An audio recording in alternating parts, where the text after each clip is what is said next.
You know how they say that life can change in an instant? Well, let me tell you, it's true.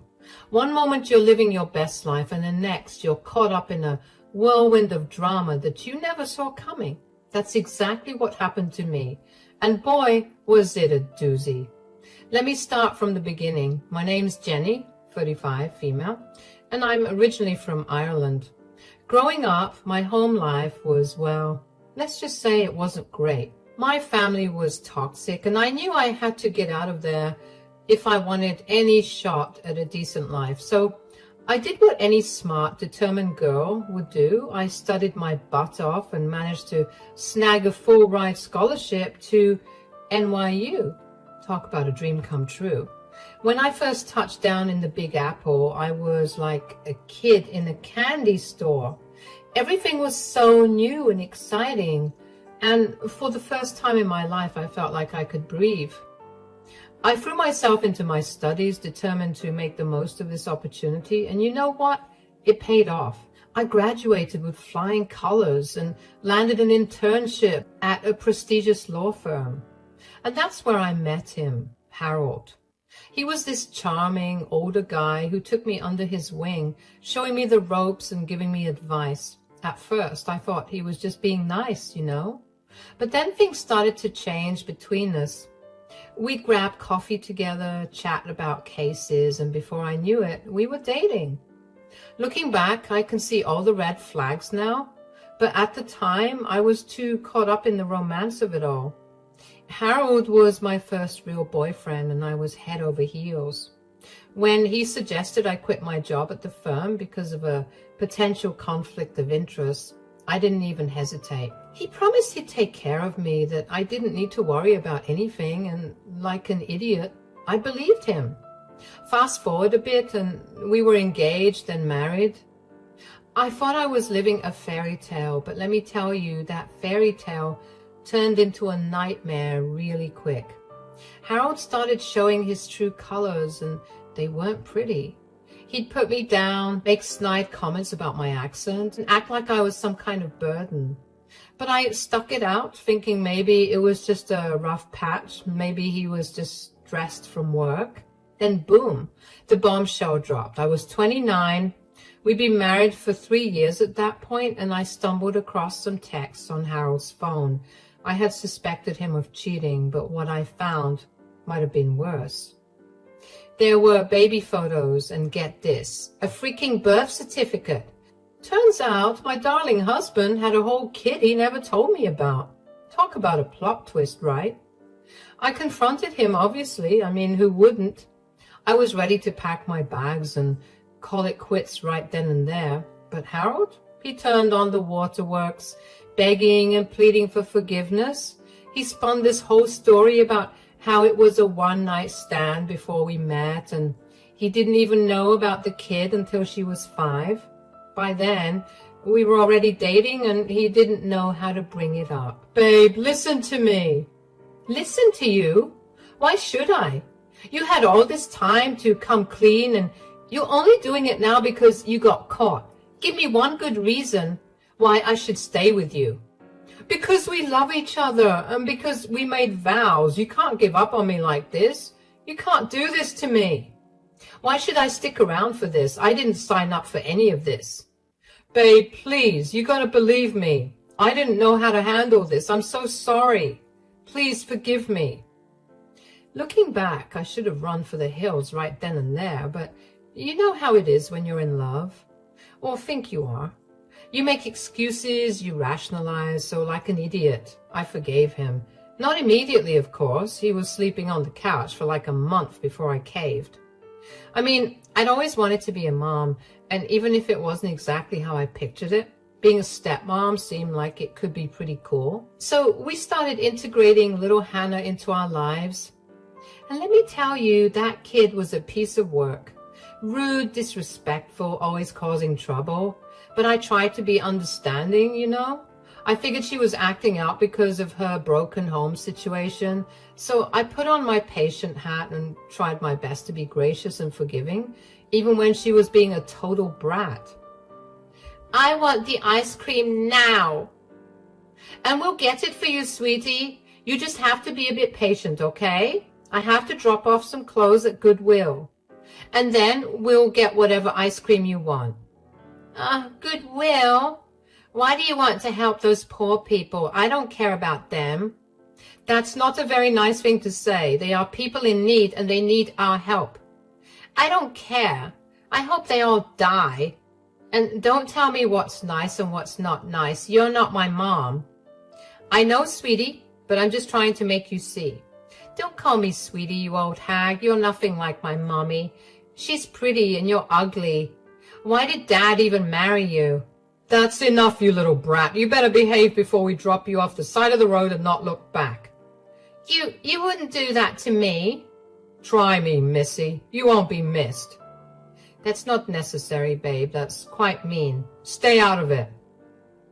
As time went on, things just kept getting worse. It was like turning 30 flipped a switch in Harold. He stopped even pretending to care about me or our marriage. The put-downs got meaner, the neglect more obvious. I stuck it out for a few more years trying to make it work. But by the time I hit 34, I'd had enough. I finally worked up the courage to file for divorce. Of course, Harold tried to talk me out of it. He cried, he begged, he made all sorts of promises, the works.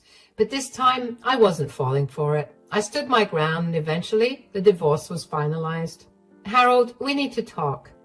What is it now, Jeannie? I'm busy. This can't wait. I want a divorce. Very funny. Now, what do you really want to talk about? I'm serious, Harold. I want a divorce. What? You can't be serious. Why would you want a divorce? What happened? Are you kidding me? Have you not noticed how unhappy I've been? How you've been treating me? What are you talking about? I've given you everything you could want. Everything except respect, Harold. You've been putting me down, ignoring me, treating me like I'm nothing more than a burden to you. That's ridiculous. I've supported you, given you a home, taken care of you. No, Harold, you've controlled me. You made me quit my job and made me dependent on you. That's not support. That's manipulation. Jenny, baby, come on. We can work this out. I'll do better, I promise. I've heard that all before, Harold. Nothing ever changes. Please, Jenny, don't do this. I love you. We can fix this. I'm sorry, Harold, but it's too late for that. I've made up my mind. You can't just decide this on your own. What about everything I've done for you? What about Hannah? Hannah? The daughter you hid from me for years? The one you barely even see? The one you barely even care about? That's not fair. I've been trying with her. No, Harold, you haven't. And that's part of the problem. You make promises you don't keep. To her and to me. Jenny, please, give me one more chance. I'll change, I swear. I'm sorry, Harold. I can't do this anymore. I've already talked to a lawyer. The papers will be ready next week. You've already talked to a lawyer? Behind my back? Yes, I have. Because I knew this is exactly how you'd react. Making it all about you, trying to guilt me into staying. Fine, if that's what you want. But don't come crawling back when you realize what a mistake you're making. Trust me, Harold. This is no mistake. It's the first right decision I've made in a long time. We'll see about that. You'll regret this, Jenny. Mark my words. The only thing I regret is not doing this sooner. Goodbye, Harold. The divorce proceedings came and went fairly easily, if I do say so myself. He was so convinced I'd come crawling back, and I never did. And you know what Harold did then? He vanished. Poof, gone, just like that. The only trace of him was the alimony checks that kept showing up in my account. Other than that, it was like he'd fallen off the face of the earth. So there I was, 35 years old, divorced, and finally feeling like I could breathe again. I was just starting to get my life back on track when my phone rang. Unknown number. I almost didn't answer it, but something told me I should, and boy, was that a mistake. Hello? Is that Jenny? I recognized that voice immediately. It was Hannah, my ex-stepdaughter. I hadn't heard from her in so long, not since the divorce. Hannah, is that you? Yeah, it's me. Look, I need your help. Her voice sounded different, strained, almost desperate. It was a far cry from the bratty teen I remembered. What's going on? Are you okay? I'm in trouble. I need money. A lot of money. I felt my heart sink. Of course she was calling about money. Why else would she reach out after all this time? Hannah, I'm not sure I can. Don't say no. Dad will punish you if you don't help me. I couldn't believe what I was hearing. After everything that had happened, she was still trying to use Harold as a threat. You think you can get away with not helping me? He'll have your head on a platter if you're not careful. Hannah, listen. I swear to God, Jenny, don't you dare say no. I've been calling him and he's not answering, and that's why I'm coming to you. So you better help me or else. Hannah, I'm not your dad's wife anymore. We've been divorced for over a year now. There was a long pause on the other end of the line. When Hannah spoke again, her voice was small, almost childlike. What? No, that's not true. Dad would have told me. He would have. I sighed, feeling a mix of frustration and pity for this girl who clearly had no idea what was going on.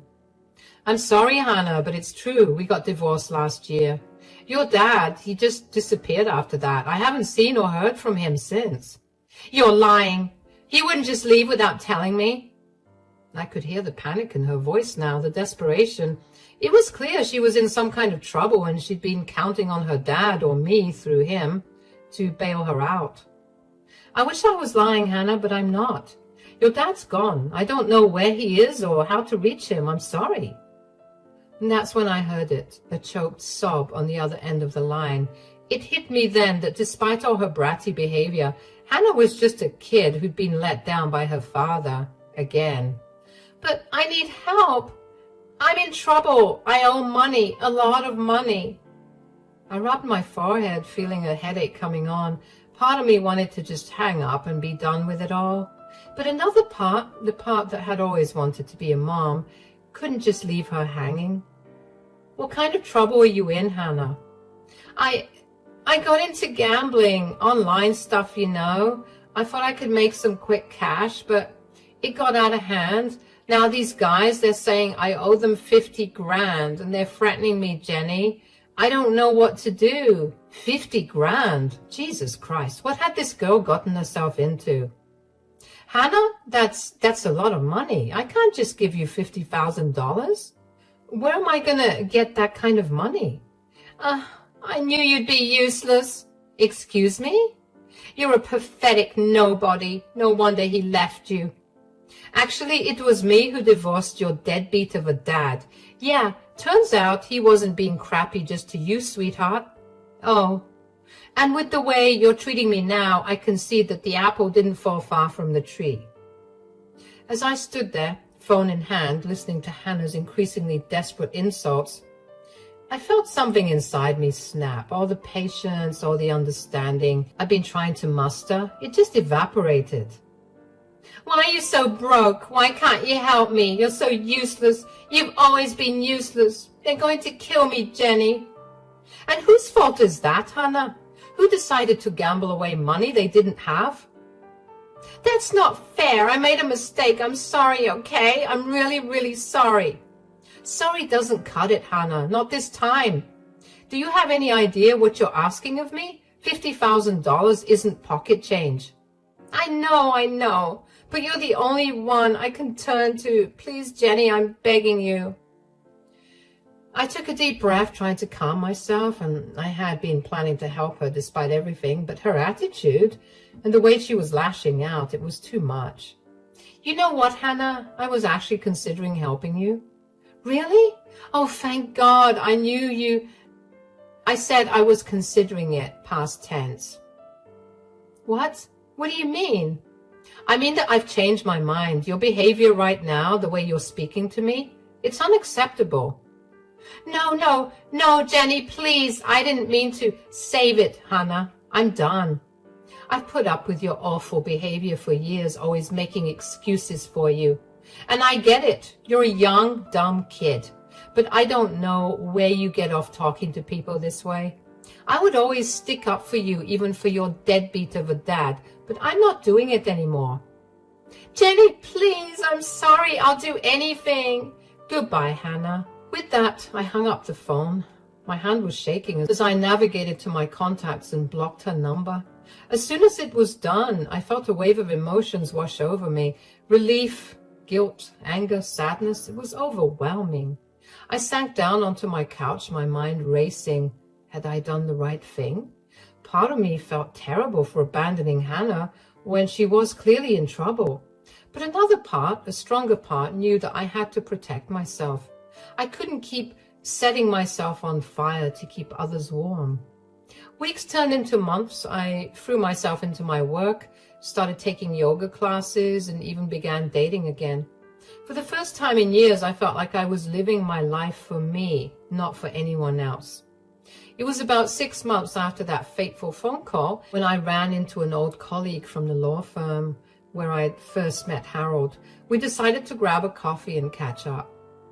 So, how have you been, Tom? Still slaving away at Johnson & Partners? You know it. Someone's got to keep that place running. And how about you? How's life post-Harold treating you? I couldn't help but smile at that. Honestly, it's been great. I feel like I'm finally living my life on my own terms. Tom nodded, but there was something in his expression that made me pause. What is it, Tom? You've got that look. I didn't want to bring it up, but have you heard anything about Harold recently? I felt my stomach clench. Part of me wanted to say no, to change the subject and pretend I didn't care, but curiosity got the better of me. No, I haven't. Why? What's going on? Tom looked uncomfortable, stirring his coffee unnecessarily. Well, it's just rumors, you understand, but word around the office is that he's been struggling. Struggling? How? I felt like I'd been punched in the gut.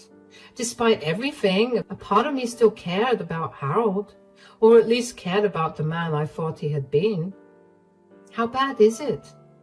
Bad enough that the partners are talking about it. He hasn't shown up to work in months, just vanished. I sat back in my chair trying to process this information. Harold gambling and drinking? It didn't seem possible. He'd always been so put together, so in control. But what about his job, his clients?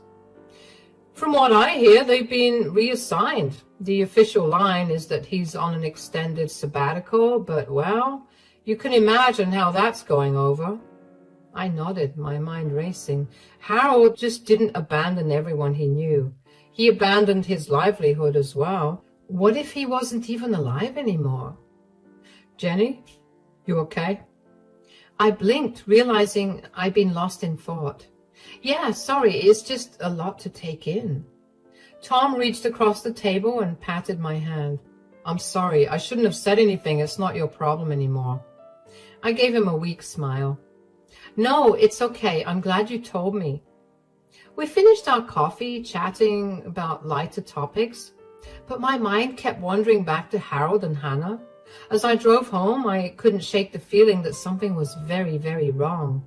Over the next few weeks, I found myself thinking about Harold and Hannah more and more. I'd catch myself wondering where they were, if they were okay. But every time these thoughts crept in, I'd remind myself of all the pain, all the stress they put me through. I'd remind myself that I'd made the right choice in cutting them out of my life.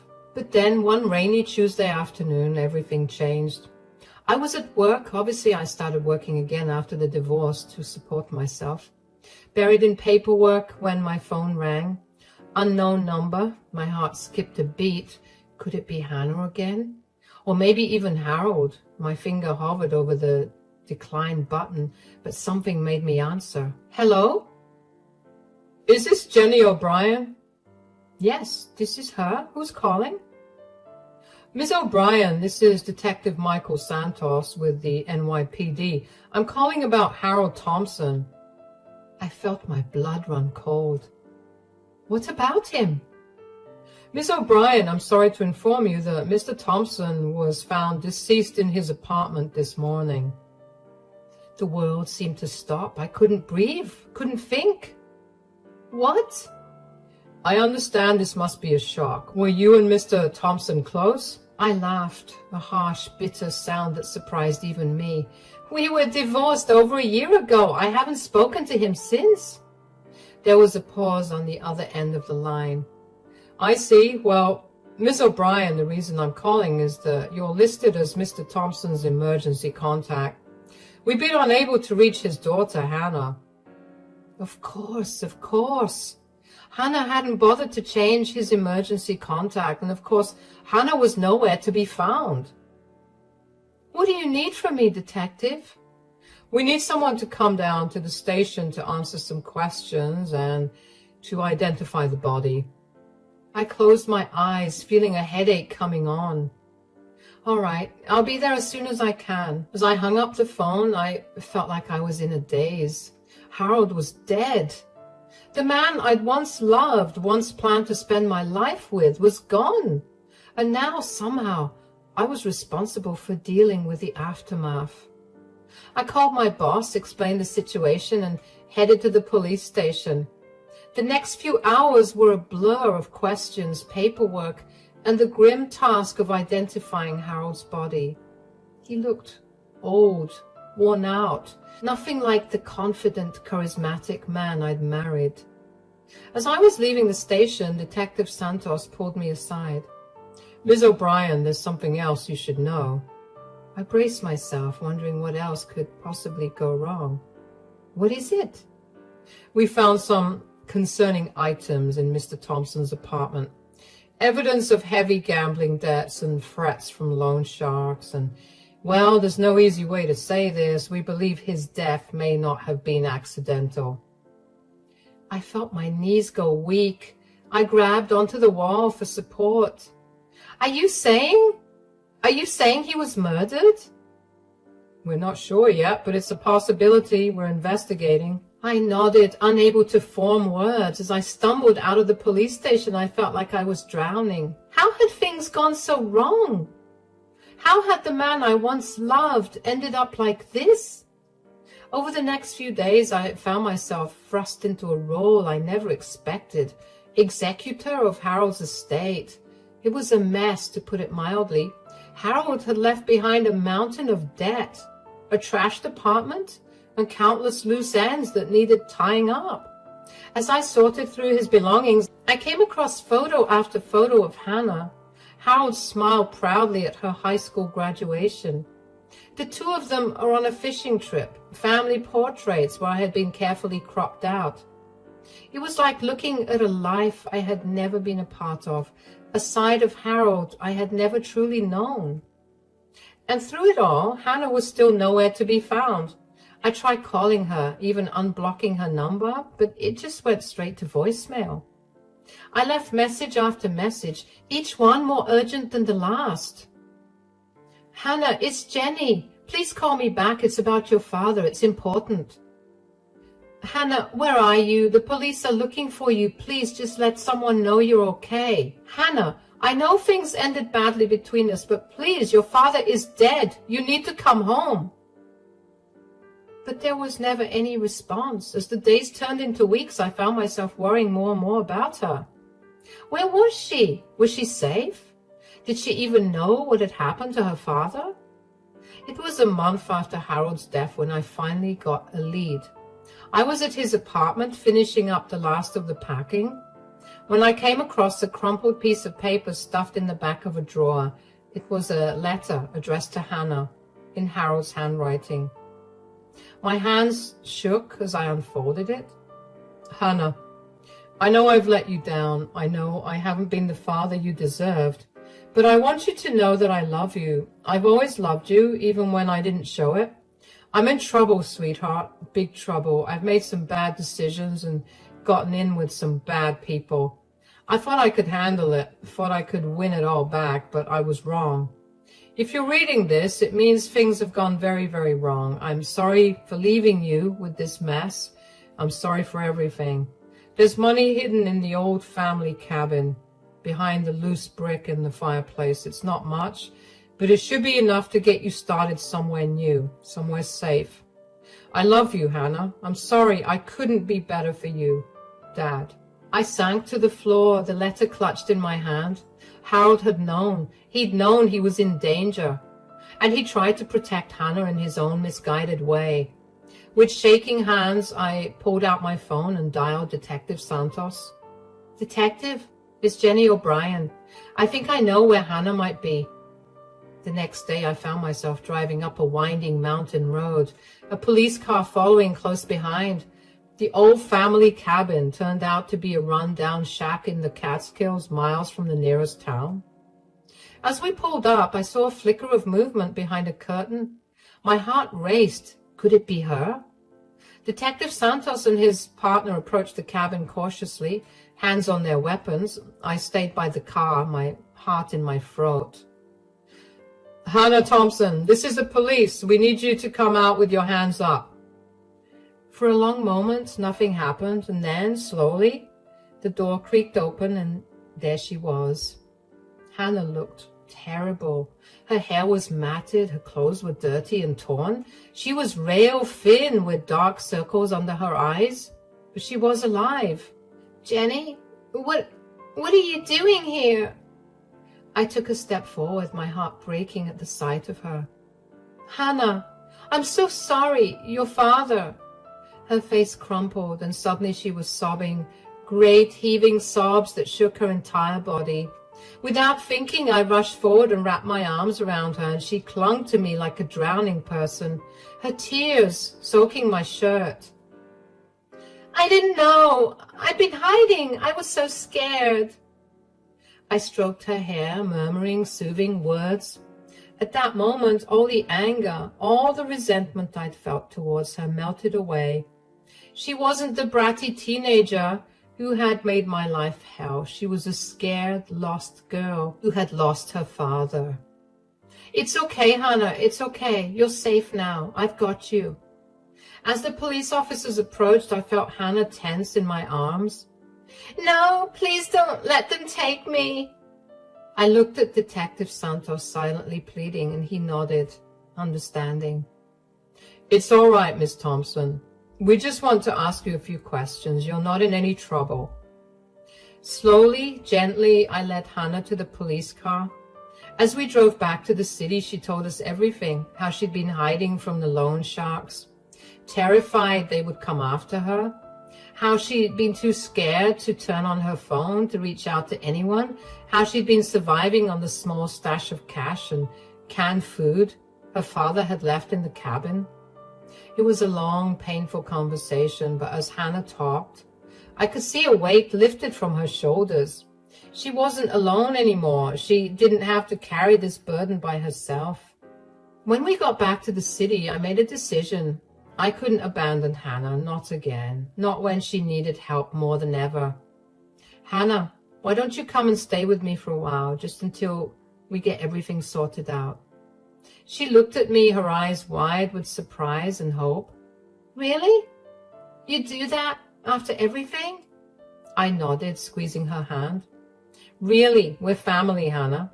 Complicated, messy family, but family nonetheless. As we walked into my apartment, I knew things wouldn't be easy. There was still so much to deal with. Harold's estate, the police investigation, Hannah's own legal troubles. But for the first time in a long time, I felt like we were moving in the right direction. That night, as I lay in bed listening to the soft sounds of Hannah sleeping in the guest room, I thought about the twists and turns that had brought us to this point. I thought about Harold, about the man he had been and the man he became. I thought about forgiveness and second chances, and the strange, unpredictable ways that life can bring people together. And I realized that sometimes revenge doesn't feel as sweet as it's chalked up to be. Sometimes the universe handles your own battles in ways you never expected. Don't get me wrong, Harold was an awful man to me and his daughter, and it looked like he got his just dues. Even Hannah, in all her brattiness, managed to get her just desserts too. And I feel like she's done her time. and now is the time for second chances. As I drifted off to sleep, I made a silent promise to Hannah, to myself, and yes, even to Harold's memory. We would get through this together, because that's what family does.